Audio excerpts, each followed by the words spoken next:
ವಿಚಾರ ವಿಶೇಷ ಉಂಟು.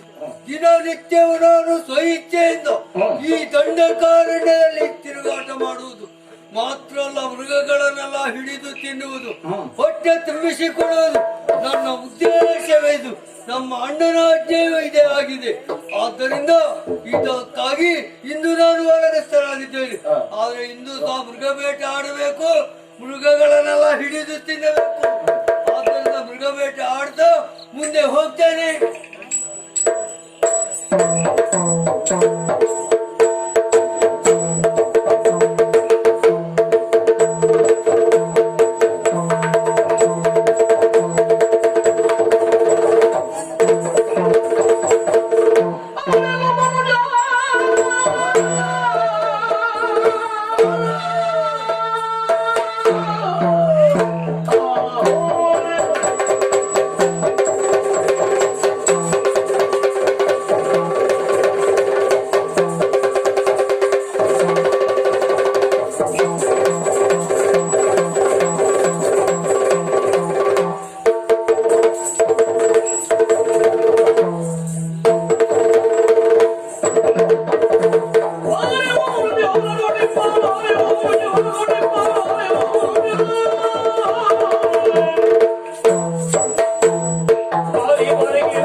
ಇದೇನು ಆಶ್ಚರ್ಯ, ಏನು ನರರ ವಾಸನೆ, ನರರ ವಾಸನೆ ಅಂತ ಮುಂದೆ ನೋಡ್ತಾ ಇದ್ದೇನೆ. ಇದ್ಯಾರು ಮಾನವ ತರಳರು ಇರುವರು ಈ ಕಡೆ ಬರ್ತಾ ಇದ್ದಾರೆ. ಆದ್ದರಿಂದ ನೋಡುವಾಗ ನನಗೆ ತಿನ್ನಬೇಕಂತ ನಾನು ಹೊರಟವಳು. ಆದ್ರೆ ನೋಡಿದ್ರೆ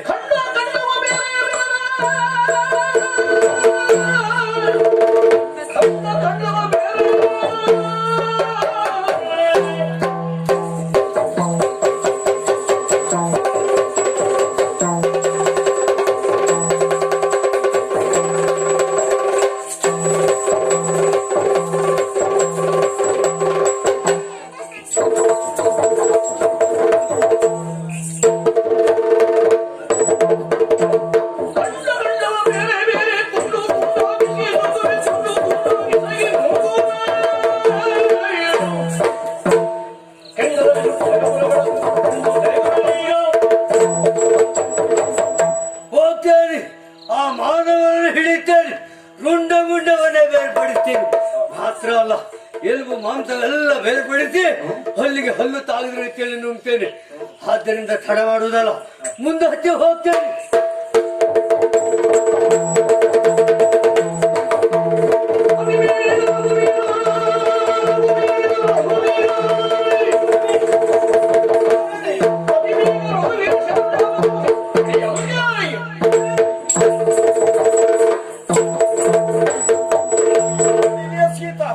ನಾವೆಲ್ಲರೂ ಒಂದಾಗಿ ಬರುತ್ತಿರುವಂತ ಸಂದರ್ಭದಲ್ಲಿ ಆ ಕಡೆಯಲ್ಲಿ ಒಂದು ಕೂಗು ಕೇಳಿ ಬರ್ತಾ ಇದೆ.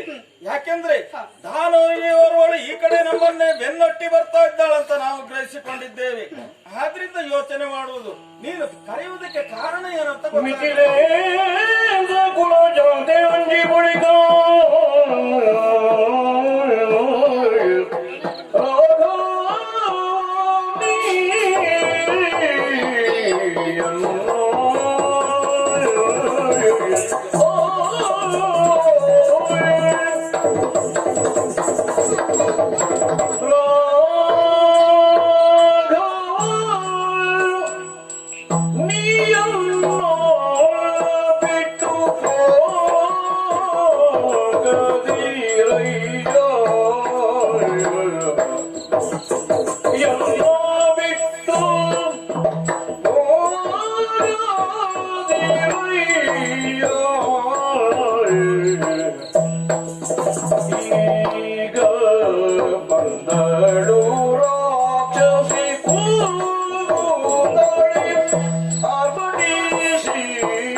ಲಕ್ಷ್ಮಣ ತಾನೆಲ್ಲಿದ್ದನು ರಾಕ್ಷಸಿಯ ಕಂಡನೇನು ಲಕ್ಷ್ಮಣ ತಾನೆಲ್ಲಿದ್ದಾನೋ ರಾಕ್ಷಸಿಯ ಕಂಡನೇನು ರಾಕ್ಷಸಿಯ ಕಂಡನೇನು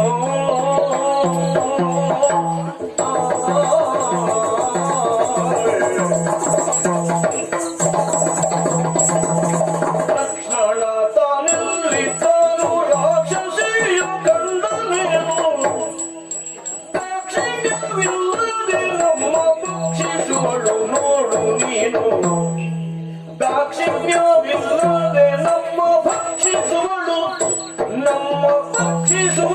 ನೋಡು ನೀನು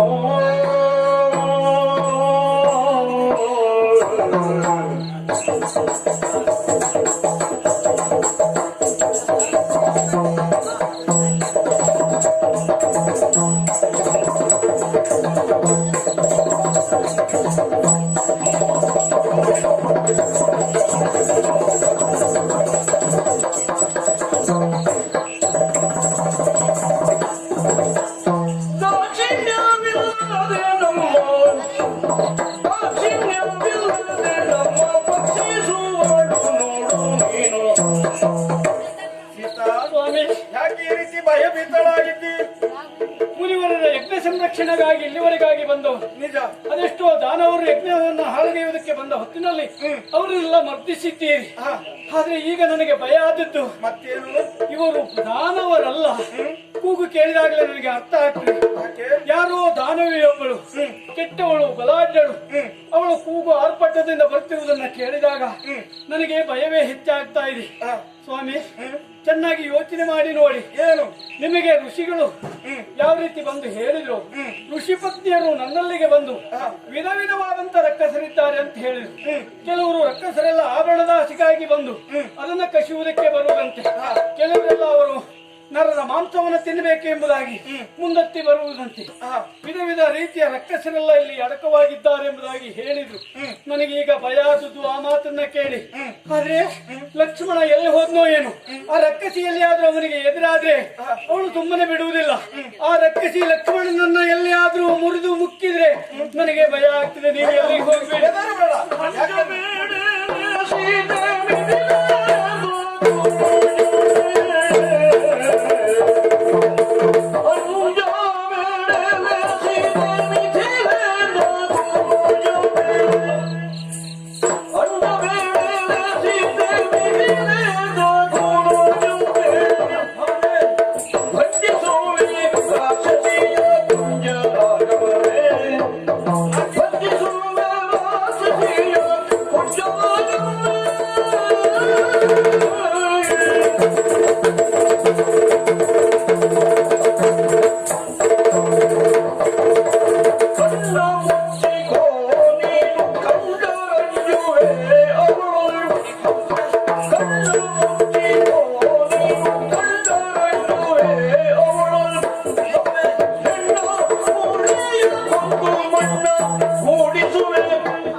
ಈ ಸಮಯದಲ್ಲಿ ನೀನು ಭಯಭೀತಳಾಗಿದ್ದೀಯಲ್ಲ, ಯಾಕೆಂದ್ರೆ ನನ್ನ ತಮ್ಮನಾಗಿರುವಂತ ಲಕ್ಷ್ಮಣ ಎಲ್ಲಿ ಹೋಗಿದ್ದಾನೆ.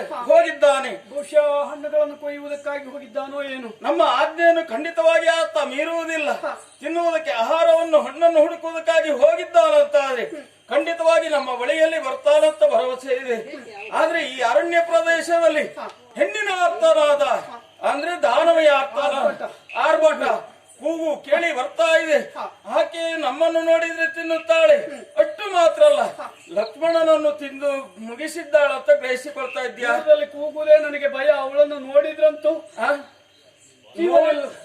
ನೋಡ್ಲಿಲ್ಲ, ಬರ್ತಾ ಇದ್ದಾಳಂತ ನೀನು ಗ್ರಹಿಸಿಕೊಂಡದ್ದಲ್ವಾ.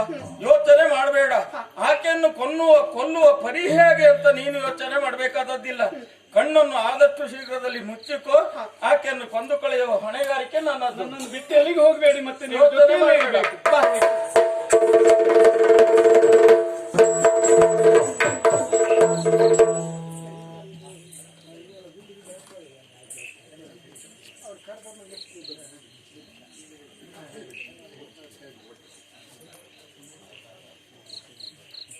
ಆಸ್ತಿಕ ಮಹಾಶಯರೇ, ಕಥಾನಕದ ನಡುವೆ ರಸಾಭಾಸ ಮಾಡಿದ್ದಕ್ಕೆ ಕ್ಷಮೆ ಯಾಚಿಸ್ತಾ ಇದ್ದೇನೆ. ನಮ್ಮ ಈ ಕಾರ್ಯಕ್ರಮಕ್ಕೆ ಸಂಯೋಜಕರಾದ ಮತ್ತು ಉತ್ಸಾಹದಿಂದ ದುಡಿಯುತ್ತಿರುವ ಶ್ರೀ ದೇವಿತೋ ನಾಗೇಶ್ವರವರ ಒಂದು ಉದ್ದೇಶ ಇದೆ. ಅದನ್ನು ಈಡೇರಿಸುವುದಕ್ಕಾಗಿ ಒಂದು 5 ನಿಮಿಷದ ಅವಕಾಶವನ್ನು ನಿಮ್ಮಲ್ಲಿ ಕೇಳಿಕೊಡ್ತಾ ಇದ್ದೇನೆ.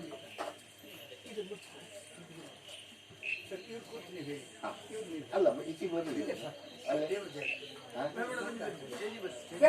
ಮುಖ ನೋಡ್ಲಿ ಕಾಣಿಸುತ್ತಾ ಇಲ್ಲ.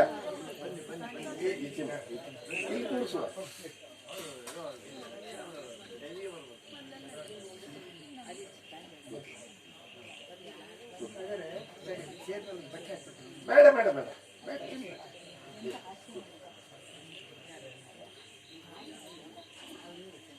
ಆತ್ಮೀಯರೇ, ನಮ್ಮೂರಿನವರೇ ಆದ ಶ್ರೀ ಚಂದ್ರಾಚಾರ್ಯ ಹಿಂಬೈಲು ಪೂರ್ಣ ಪ್ರಮಾಣದಲ್ಲಿ ಜೀವನನ ಯಕ್ಷಗಾನಕ್ಕಾಗಿ ಅವರು ಮೀಸಲಿರಿಸಿದ್ದಾರೆ.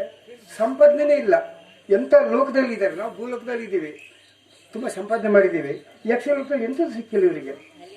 5 ಹೆಣ್ಮಕ್ಳು, ಅವರೆಲ್ಲರೂ ಚೆಲುವಿಯರು, ಎಲ್ಲ ಮದುವೆ ಆಗಿದ್ದಾರೆ. ಇವ್ರ ಹೆಂಡತಿರು ಹೆಣ್ಣೆ, ಇವರು ಸ್ತ್ರೀ ಪಾತ್ರನೇ. ಇವ್ರಲ್ಲಿ ಗಂಡಸರು ಯಾರಿದ್ದಾರೆ? ಆಶ್ಚರ್ಯ ಆಗ್ತದೆ. ಸರ್, ಇದೇರೆ ನಿಮ್ಮೂರಿನವರಾದ ಚಂದ್ರಶೇಖರ್ ಇವ್ರ ಬಗ್ಗೆ ನಾನು ವಿಶೇಷವಾಗಿ ಹೇಳಬೇಕು ಅಂತಿಲ್ಲ. ಸುಮಾರು 50-60 ವರ್ಷಗಳ ಹಿಂದೆ ನಾವಿಬ್ರು ಒಟ್ಟಿಗೆ ಯಕ್ಷಗಾನಕ್ಕೆ ಪದಾರ್ಪಣೆ ಮಾಡಿದವರು.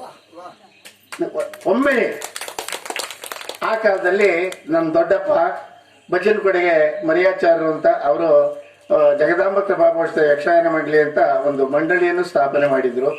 ಆ ಕಾಲದಲ್ಲಿ ಚಂದ್ರಶೇಖರ ನಾವು ಎಲ್ಲ ಒಟ್ಟಿಗೆ ಬಾಲ ಕಲಾವಿದರಾಗಿ ಸೇರ್ಪಡೆಗೊಂಡೆವು. ಹಲವಾರು ವರ್ಷ ನಾವು ಒಟ್ಟಿಗೆ ದುಡಿದಿದ್ದೆವು. ಆಮೇಲೆ ನಾನು ತೆಂಕುತಿಟ್ಟಿನ ಮೇಳಕ್ಕೆ ಹೋದೆ, ಇವರು ಬಡಗಿನಲ್ಲೇ ಉಳಿದ್ರು. ಪ್ರಖ್ಯಾತ ಮೇಳವಾದಂಥ ಸಾಲಿಗ್ರಾಮ, ಪೆರಡೂರು ಇತ್ಯಾದಿ ಮೇಳಗಳಲ್ಲಿ ಬಹಳಷ್ಟು ವರ್ಷ ದುಡಿದ್ರು. ಆರ್ಥಿಕವಾಗಿ ಅನುಕೂಲವನ್ನು ಮಾಡಿಕೊಳ್ಳಿಕ್ಕೆ ಅವರಿಗಾಗ್ಲಿಲ್ಲ, ಅಲ್ಲ ನನಗೂ ಆಗ್ಲಿಲ್ಲ. ಆದ್ರೆ ನಾನು ಅದನ್ನು ತೋರ್ಪಡಿಸಿಕೊಳ್ತಾ ಇಲ್ಲ ಅಷ್ಟೇ. ಯಕ್ಷಗಾನದಲ್ಲಿ ದುಡಿದು ಹೆಂಡತಿ ಮಕ್ಕಳನ್ನು ಸಾಕುವುದು ಅಂದ್ರೆ ಸುಲಭದ ವಿಷಯ ಏನೂ ಅಲ್ಲ. ಯಾಕೆಂದ್ರೆ ನಿಮಗೆಲ್ಲ ಆಶ್ಚರ್ಯ ಆಗ್ಬಹುದು, 6 ತಿಂಗಳಿಗೆ 300 ರೂಪಾಯಿ ಸಂಬಳದಲ್ಲಿ ದುಡಿಯುವುದಕ್ಕೆ ಪ್ರಾರಂಭ ಮಾಡಿದವ ನಾನು. 32 ರೂಪಾಯಿಗೆ ಬೊಂಬಾಯಿಗೆ ಹೋದವ ನಾನು. ಈಗ 32 ರೂಪಾಯಿಗೆ ಒಳ್ಳೆ ಚಾ ತಿಂಡಿ ಸಿಗಲ್ಲ. ಕಾಲ ಅಷ್ಟು ಬದಲಾಗಿದೆ. ಆದ್ರೆ ಏನ್ ಮಾಡೋಣ, ಆದರೂ ಅವರ ಆರೋಗ್ಯ ಇದ್ದಷ್ಟು ಕಾಲ ಯಕ್ಷಗಾನದಲ್ಲಿ ದುಡಿದಿದ್ದಾರೆ. ಈಗ ನಿವೃತ್ತಿ ಹೊಂದಿದ್ದಾರೆ. ಕಲಾವಿದನನ್ನು ಕಲಾ ಪೋಷಕರು ಬೆಳೆಸಬೇಕು, ಉಳಿಸಬೇಕು, ಅದು ಮಾತ್ರ ಸಾಧ್ಯ. ಹಾಗೆ ಅಂತ ಒಂದು ರೂಢಿ ಮಾತುಂಟು, 10 ಜನರ ಹಲ್ಲ ಕಡ್ಡಿ ಒಬ್ಬನಿಗೆ ತಲೆ ಹೊರೆ ಅಂತ. 4 ಜನ ಮನಸ್ಸು ಮಾಡಿ ಇವರಿಗೂ ಆರೋಗ್ಯ ಸರಿ ಇಲ್ಲ, ಇವರ ಶ್ರೀಮತಿಯವರಿಗೂ ಆರೋಗ್ಯ ಸರಿ ಇಲ್ಲ, ಹೆಣ್ಮಕ್ಳು ಮದುವೆಯಾಗಿ ಗಂಡನ ಮನೆಯಲ್ಲಿದ್ದಾರೆ, ಅವರ ಆರ್ಥಿಕ ಪರಿಸ್ಥಿತಿ ಸುಧಾರಿಸುವುದಕ್ಕೆ ಊರಿನ ಗ್ರಾಮಸ್ಥರು ಏನಾದರೂ ಸಹಕಾರ ನೀಡಿದ್ರು ಒಳ್ಳೆಯದು ಅಂತ ನನ್ನ ಅನಿಸಿಕೆ ಮಾತ್ರ. ಇಂತಹ ಒಬ್ಬ ಸಾತ್ವಿಕ ಗುಣ ಸಂಪನ್ನ ಮುಗ್ಧ ಮನಸ್ಸಿನ ಚಂದ್ರಶೇಖರ್ ಇವರು ಈ ಹೊತ್ತು ಈ ವೇದಿಕೆಯಲ್ಲಿ ಸನ್ಮಾನ ಸ್ವೀಕರಿಸುತ್ತಿರುವುದು ನನಗೆ ತುಂಬಾ ಸಂತೋಷ ಆಗಿದೆ. ನಾನೇ ದಕ್ಷಿಣ ಕನ್ನಡ ಜಿಲ್ಲೆಯಲ್ಲಿ 1-2 ಸನ್ಮಾನ ಮಾಡಿಸಿದ್ದೇನೆ, ಮಾತ್ರವಲ್ಲ ಆರ್ಥಿಕವಾಗಿ ಸ್ವಲ್ಪ ಸಹಕರಿಸಿದ್ದೇನೆ. ಈಗ ನಮ್ಮ ಪರಿಸ್ಥಿತಿಯು ಹಾಗೆ ಇದೆ. ಆದ್ದರಿಂದ ಶ್ರೀ ದೇವಿತೋ ನಾಗೇಶ್ವರವರು ಒಳ್ಳೆಯ ಮನಸ್ಸಿನಿಂದ ಇವರನ್ನು ಸನ್ಮಾನಿಸುವುದಕ್ಕಿದ್ದಾರೆ. 2 ನಿಮಿಷದಲ್ಲಿ ಮುಗಿಸ್ತೇವೆ ಈ ಪ್ರಕರಣ. ತಾವು ಸಾಧನೆ. ಆತ್ಮೀಯರೇ, ಇವರು ಇಲ್ಲಿ ಹುಟ್ಟಿ ಯಕ್ಷಗಾನಕ್ಕೆ ಶರಣಾಗಿದ್ದಾರೆ, ಪೂರ್ತ ಶರಣಾಗತಿ. ಇನ್ನು ಗೋವಿಂದ ಭಟ್ರೊಬ್ಬರು ಹೌದು, ಅವರು ಆಗಲಿ, ಆದರೂ ಇಲ್ಲೇ ಅವರು ಸಫಲಪುರದಲ್ಲಿದ್ದಾರೆ. ಅವ್ರಿಗೆ ಹೆಸರಿಟ್ಟಿದ್ರು ಅವೇನೆ ಸಫಲಪುರ. ಎಷ್ಟು ಮಂದಿ ಬಂದರೂ ಅಲ್ಲಿ ಊರ್ಜಿತ ಆಗದೆ ಹೋಗ್ತಿದ್ರು, ಇವ್ರದ್ದು ಸಫಲ ಮಾಡಿದ್ದಾರೆ. ಅವ್ರನ್ನು ನಾವು ಗಮನಿಸಿದ್ದೀವಿ. ಇವರಿಗೆ ನಾವು ಹಣ ಕೊಡ್ತೇ ಇಲ್ಲ, ಇವ್ರನ್ನ ಗುರುತಿಸೋದು ಅಂತ. ನೀವು ಉಳ್ಳವರು ಇವ್ರಿಗೆ ಕೊಡ್ಬೋದು, ನಿಜಕ್ಕೂ ಕೊಡಬೇಕಾದವರೇ ಅದು ಅರ್ಹರು ಇವರು ತಗೊಳ್ಳೋಕ್ಕೆ. ಇವರಿಗೆ ನಾವು ನಮ್ಮದೇ ಆದ ಒಂದು ಗುರುತಿಸಲಿಕ್ಕೆ.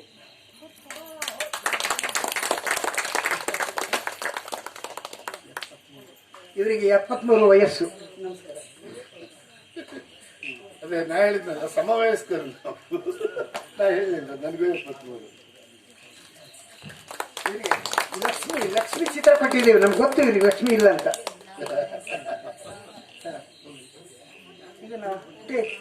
ಏನಾದ್ರು ಹೇಳಲಿಕ್ಕೆ ಉಂಟು? 1-2 ಮಾತು ಹೇಳ್ತಿದ್ದಾರೆ. ಹಾ ನೋಡಿ, ಬಾಲಕೃಷ್ಣ ಗೊತ್ತಾಯ್ತು, ಇವರು ಶಿಲ್ಪ ಕಲಾವಿದರು, ಇವರು ಕಲಾವಿದ್ರೆ, ನಾವು ಇವರಿಗೂ ಗೌರವ ಕೊಡ್ತಾ ಇದ್ದೀವಿ. ನೀವು ಹೋಗಂಗಿಲ್ಲ,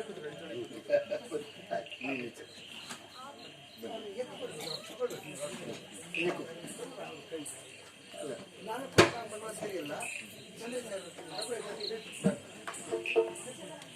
ನಾವೇ ಕೊಡೋದು, ನಾವೇ ತಗೋಸ್ತೀವಿ. ಬನ್ನಿ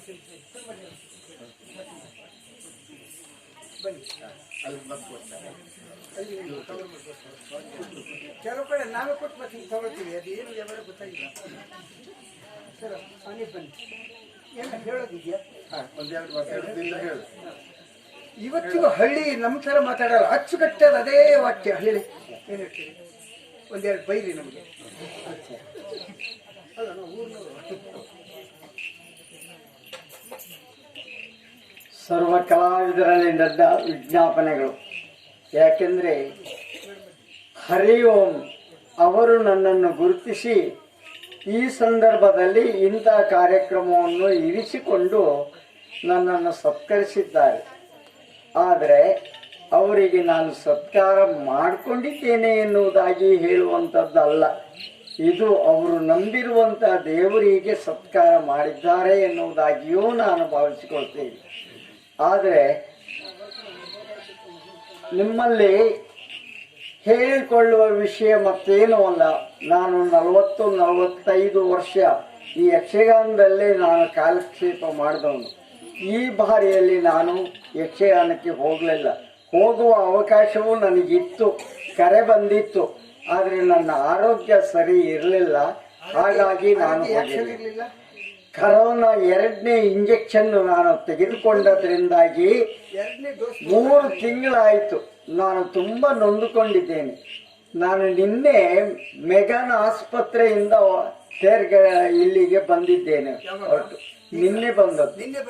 3 ದಿನ ನಾನು ಅಡ್ಮಿಟ್ ಆಗಿದ್ದೆ. ನಾನು ರಕ್ತ ತೆಗೆದುಕೊಂಡಿದ್ದೇನೆ, ಆಮೇಲೆ ಗ್ಲುಕೋಸ್ ತೆಗೆದುಕೊಂಡಿದ್ದೇನೆ. ಹೀಗೆ ಇದಾಗಿದೆ. ನನಗೆ ಎದ್ದು ಕೂಡಲೇ ತಲೆ ತಿರುಗುವುದು ಈ ಒಂದು ಪ್ರಾಬ್ಲಮ್ ಇದ್ದಿತ್ತು.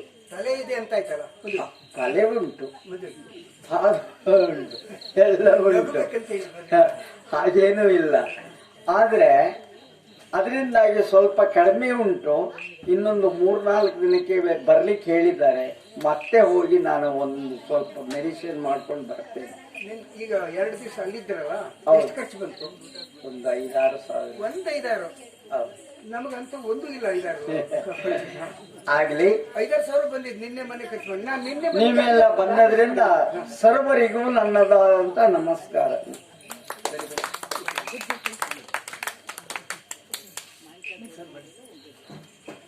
ಇವರು ಕುರುವಳ್ಳಿ ನೀವು ನೋಡಿ